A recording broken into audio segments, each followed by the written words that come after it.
राना साहब क्या देखते हैं जो मेहमानों को वेलकम किया जा रहा है 2 दिन अगली जो हैपनिंग पाकिस्तान के अंदर है माशी एतबार से, सिफारती एतबार से, सियासी एतबार से और बैनुल-अक़वामी एतबार से किस हद तक पाकिस्तान के लिए आगे बढ़ने की राह हमवार है? बिस्मिल्लाहिर्रहमानिर्रहीम अस्सलातु वस्सलामु अलैका या सय्यदी या रसूलल्लाह अस्सलातु वस्सलामु अलैका या सय्यदी या हबीबल्लाह ताजदार ख़त्मे नबूवत जिंदाबाद जिंदाबाद। देखें यासर इसमें तो कोई शक नहीं कि आज पाकिस्तान का दिन है और अल्लाह करे मेरी दुआ है हमेशा दिन ये पाकिस्तान का ही रहे। ये पाकिस्तान का मामला है, ये किसी एक सियासी जमात का, किसी एक सियासी ग्रुप का, किसी एक सियासी इत्तेहाद का नहीं। ये पाकिस्तान की इज़्ज़त का, पाकिस्तान के वक़ार का, पाकिस्तान की मुआशी सूरत हाल की बेहतरी का, पाकिस्तान के इस्तेहकाम का और इस्लाम की सरबुलंदी का है। बात बड़ी सीधी सी है कि आज जिस तरीके से 11 साल बाद चाइनीज़ वज़ीर-ए-आज़म आए, जिस तरीके से चाइनीज़ वज़ीर-ए-आज़म को वेलकम किया गया, इसी तरह दूसरे ममालिक के जो लोग आए, जो वफूद आए, उनको वेलकम किया गया। सुबह फिर मज़ीद आएंगे। तो इससे सबसे बड़ी चीज़ जो है कि एक अब हमारे उस बैरूनी जो मुखालिफिन थे, वो लोग जो पाकिस्तान से बाहर बैठकर पाकिस्तान के ख़िलाफ़ साजिशें कर रहे थे, वो गैर मुल्की कुव्वतें जो पाकिस्तान के अंदर अमन नहीं चाहती थी, उन्हें सबसे बड़ी शिकस्त हुई।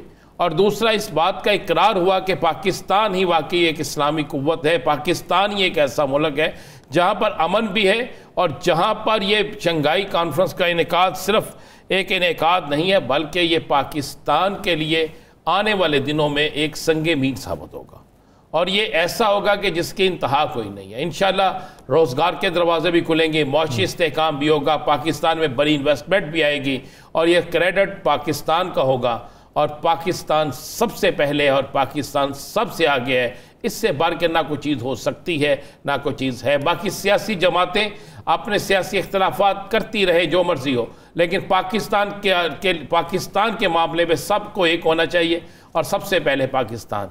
और जिस तरह पाकिस्तान ने आज, पाकिस्तान की हुकूमत ने, पाकिस्तान के अदारों ने जिस तरह आज अपने मेहमानों का वेलकम किया है, जिस तरह आज पाकिस्तान के लिए बड़े तरक्की के दरवाजे खुले हैं, बड़े मुआशी इस्तेहकाम के दरवाजे खुले हैं, पाकिस्तान की मजबूती के दरवाजे खुले हैं, तो इससे ये वाज़ेह नज़र आता है कि आने वाले दिन पाकिस्तान के लिए अच्छे दिन होंगे। आज कुली तौर पे तमाम जमातें जो हैं वो अगर साथ में खड़ी होती हैं, यहाँ पे खड़ी है, साथ में बैरूनी दुनिया को भी एक वाज़ेह पैगाम देते हैं कि हम मेज़बानी में जो हैं वो कमाल महारत रखते हैं।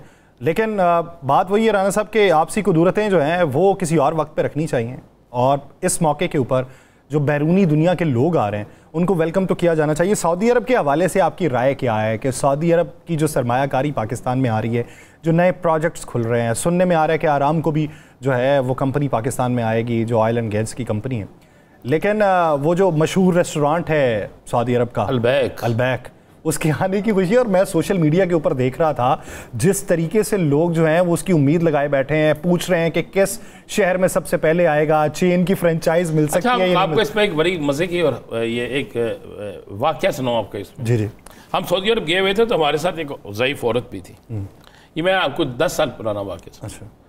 तो अलबैक के बाई रोकी हमने गाड़ी, तो 2 लड़कों को हमने भेजा अंदर, जाओ जाके अलबैक ले आओ, ये खाते हैं। तो माँ जी ने पूछा ये क्या है? हमने कहा जी अलबैक।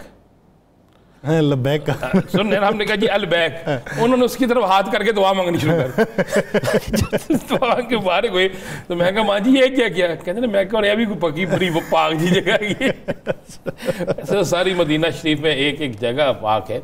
लेकिन सर तो इस हालिया तनाजुर में आपको बताया या सर कि ये हर एक अपने जितने इनके पैकेट बिकते हैं उस पर बाकायदा ये चैरिटी के लिए 2 रियाल चैरिटी के लिए निकालते हैं।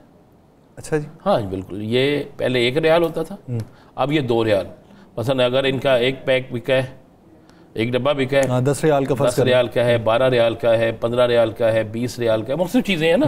फ़िश का आपने खाना है, जिसका भी खाना है, तो वो जितना बिकने हैं उसमें उस हिसाब से इन्होंने बाकायदा चैरिटी के लिए पैसे निकालने हैं।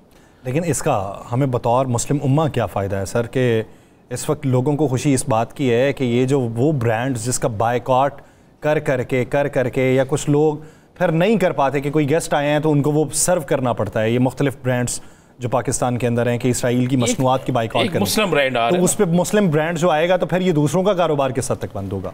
देखें, दूसरों का कारोबार तो मैं समझता हूँ कि बहुत हद तक मुतासर होगा। एक तो ये सस्ता भी है। अच्छा, सस्ता है? सस्ता है, बाकियों की निस्बत बहुत सस्ता है। ये जो बाकी ब्रांड है ना, जो बड़े बड़े ब्रांड हैं, उनकी निस्बत ये बहुत सस्ता है। मतलब मुझे याद है कि 10 रियाल का 12 रियाल का एक डब्बा अच्छा हंसा, और वो मिलते हैं 25 रियाल के, 30 रियाल के। तो आप ये देखें, और इसका जायका बड़ा मज़ेदार है। मैं कसम से कल अभी बात हो रही थी तो एक शख्स कहता है कि आप अगर आप अपने पल्ले से खाएं तो इजी खा सकते हैं। नहीं, आपने मेरा पल्ला जो है वो किसी और के कंधे पे रखा हुआ कब देखा सर? नहीं, वैसे हंस रहा हूँ यार। एक बंदा वो बड़ा शिशोपंज में था कि यार फ्लाइट आ गई है, ये नहीं आई। तो मैंने पूछा कि क्या है, वो कहता है अलबैक मंगवाया उससे। तो मैंने कहा यार तूने फ्लाइट पे, डायरेक्ट फ्लाइट होना तो आ जाता है तो वो ठीक रहता है। तो मैंने जब उसको बताया कि पाकिस्तान में खुलने लगा तो उसे इस बात के ऊपर एतबार ही नहीं था कि ये पाकिस्तान में नहीं, इसमें कोई शक नहीं है। एक तो सऊदी अरब की बहुत बड़ी इन्वेस्टमेंट पाकिस्तान आ रही है। या सर, सऊदी अरब हमारा वो हमसाया मुल्क है, वो हमारा साथी है कि एक जिस्म दो जान, या दो जिस्म सॉरी एक जान। और वो हमेशा हर बुरे वक्त में, सैलाब हो, जलजला हो, गुर्बत हो, गुर्बत तो साड़ी मुक्ति कोई नहीं ना, तो हर हाल में वो हमारे साथ रहते हैं। तो सऊदी अरब की बहुत बड़ी इन्वेस्टमेंट है, और सऊदी अरब की ये इन्वेस्टमेंट जो है ना, ये हमेशा पाकिस्तान को हर मुश्किल वक्त में हमारा साथ देते हैं। और इनका इंटरेस्ट सिर्फ ये है कि हम पाकिस्तानी हैं, और वो सऊदी अरब और हम पाकिस्तान एक रिश्ता है। और वहाँ पे भी आप चले जाएं तो पाकिस्तानियों की एक रिस्पेक्ट है। तो यहाँ पर भी वो भारी इन्वेस्टमेंट करते हैं इस एतबार से। अब हुकूमतों को चाहिए कि इन इन्वेस्टर्स के साथ एक ऐसा मुआहिदा करके जाएँ कि हुकूमत जिसकी मर्ज़ी है, हुकूमत जिसकी मर्ज़ी है, हुकूमत 100 दफ़ा तब्दील हो जाए, लेकिन इन इन्वेस्टर्स जो हैं इनको सदा वही सहूलतें मिलती रही जो मिलती चाहिए। ये बारहा एतराज़ भी मंजर आम पे आता रहा जब मुख्तलिफ़ हुकूमतों में मुख्तलिफ जो माहदे हैं या यादाश्तों के ऊपर दस्तखत होते रहे, तो वो गिला ये करते रहे कि आपके टर्म के अंदर अगर हमने कोई एग्रीमेंट्स किए हैं तो इसकी गारंटी क्या है कि वो अगले में भी पूरे आप याद करें ना, सुहेल अल-ज़रूनी जब हमारे प्रोग्राम उन्होंने क्या किया, उन्होंने कहा एक ऐसी पॉलिसी बना दें कि हम यहाँ पे इन्वेस्टमेंट करने के लिए तैयार हैं, लेकिन हमें ये यकीन दहानी करा दें कि कोई और हुकूमत आके ये पॉलिसी चेंज नहीं करेगी। तो ये अब इंशाल्लाह मुझे यकीन है कि ये होगा। अब क्यों ऐसे करते हैं कि जब आपका वक्त होता है, आप किसी पे भी हम एक लेबल लगा देते हैं, ऐसे लगता है जैसे परा होता है हमारे पास, ये बोतल की तरह लगाया, इसको ये कह दो, इसको ये कह दो, इसको ये कह दो, इसको ये कह दो। भाई सहाफ़ी किसी भी मुल्क का सहाफ़ी है।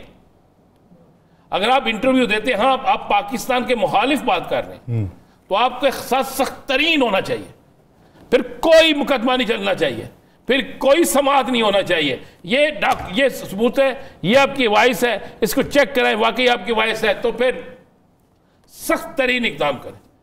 लेकिन आप हम करें तो बल्ले बल्ले, कोई और करे तो ना जी ना, ये तो है ही बड़ा बुरा। ये क्या बात हुई?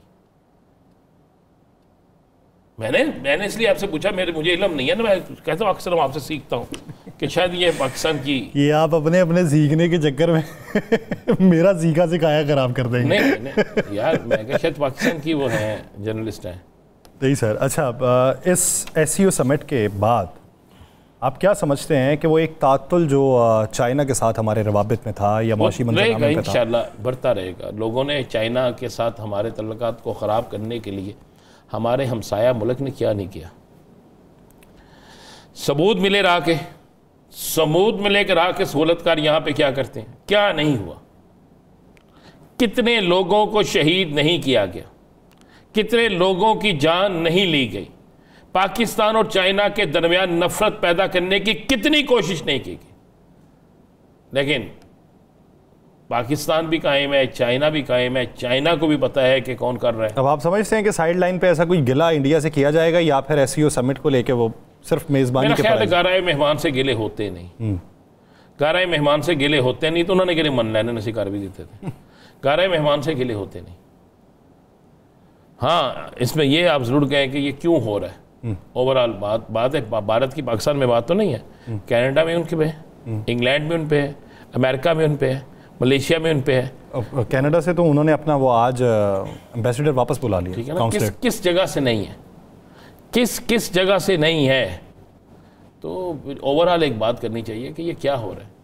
आप अपने मुल्क को जाके संभालें, हमें अपना मुल्क संभालना चलाना बेहतर तरीके से आता है, और ये साबित कर दिया हमने। और ये मैं इसका क्रेडिट दूं किसी को, अगर पाकिस्तान से किसी को देना है, किसको? मैं सब पाकिस्तान के आर्मी चीफ को इसका क्रेडिट देता हूँ, सिर्फ किसी सियासी जमात को नहीं। वज़ीर आज़म का किरदार नहीं भाई जी, मैं कह रहा हूँ सिर्फ आर्मी चीफ। क्या किरदार चले आप मुझे बता दें, फिर मैं आज का दिन नहीं मैं ये बात करना चाहता, लेकिन अगर आपका दिल करता है तो फिर करके देख लें। आईनी तरमीम सर कहाँ तक पहुँची है?